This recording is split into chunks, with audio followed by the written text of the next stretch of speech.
গত ৫ আগস্ট আওয়ামী লীগ সরকারের পতন যে গণ অভ্যুত্থানে হয় তার নেতৃত্বে ছিল বৈষম্য বিরোধী ছাত্র আন্দোলন। এই প্ল্যাটফর্মটির এক দফার মুখে শেষ পর্যন্ত দেশ ছাড়তে হয় টানা ৪ মেয়াদে থাকা শেখ হাসিনাকে।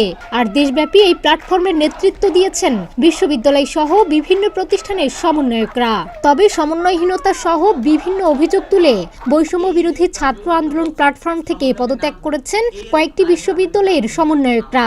এবার একযোগে জাহাঙ্গীরনগর বিশ্ববিদ্যালয় জাবি শাখার ১৭ জন সমন্বয়ক ও সহ সমন্বয়ক একযোগে পদত্যাগ করেছেন। আমরা সমন্বয় পর্ষদের ১৭ জন পদত্যাগ করছি। বৃহস্পতিবার বিকেলে বিশ্ববিদ্যালয়ের ছাত্র শিক্ষক কেন্দ্রে এক সংবাদ সম্মেলনে পদত্যাগের ঘোষণা দেন তারা। পদত্যাগের দুটি কারণও উল্লেখ করা হয়। এর একটি হলো জাবির কতিপয় সমন্বয়কের বিতর্কিত কার্যক্রম ও ব্যক্তিগত প্রভাব খাটিয়ে নিঃস্বার্থ উদ্ধারের প্রচেষ্টা।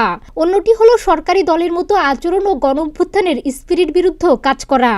মূলত আমাদের পদত্যাগ করার কারণ হলো দুইটি: বৈষম্য বিরোধী ছাত্র আন্দোলন, জাবির কতিপয় সমন্বয়কের বিতর্কিত কার্যক্রম ও ব্যক্তিগত প্রভাব খাটিয়ে নিজ স্বার্থ উদ্ধারের প্রচেষ্টা।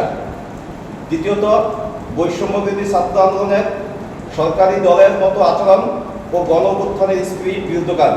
বৈষম্য বিরোধী ছাত্র আন্দোলন বর্তমানে একটি সরকার দলীয় ছাত্র সংগঠনের মতো ভূমিকা পালন করছে উল্লেখ করে আব্দুর রশিদ জিতু বলেন যে ৯ দফার উপর ভিত্তি করে সাধারণ মানুষ আন্দোলন করেছে, সেই দাবিগুলো পূরণের দাবিতে এক প্রকার নিশ্চুপ রয়েছে বৈষম্য বিরোধী ছাত্র আন্দোলন।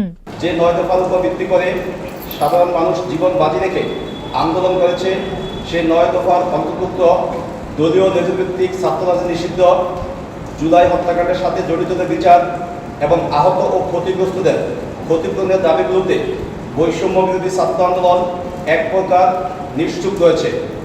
বৈষম্য বিরোধী ছাত্র আন্দোলন বর্তমানে একটি সরকার দলীয় ছাত্র সংগঠনের মতো ভূমিকা পালন করছে।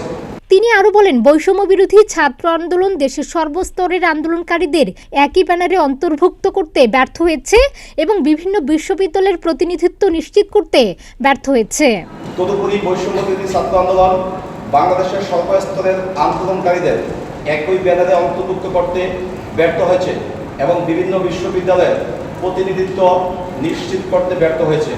গত ১৩ জুলাই বৈষম্য বিরোধী ছাত্র আন্দোলন জাভি শাখার ৩৭ সদস্য বিশিষ্ট সমন্বয়ক কমিটি গঠন করা হয়। জাহাঙ্গীরনগর বিশ্ববিদ্যালয় ও সাভার এলাকায় ফ্যাসিবাদের বিরুদ্ধে আন্দোলনের নেতৃত্ব প্রদান করেন তারা। ডেস্ক রিপোর্ট, প্রতিদিনের বাংলাদেশ।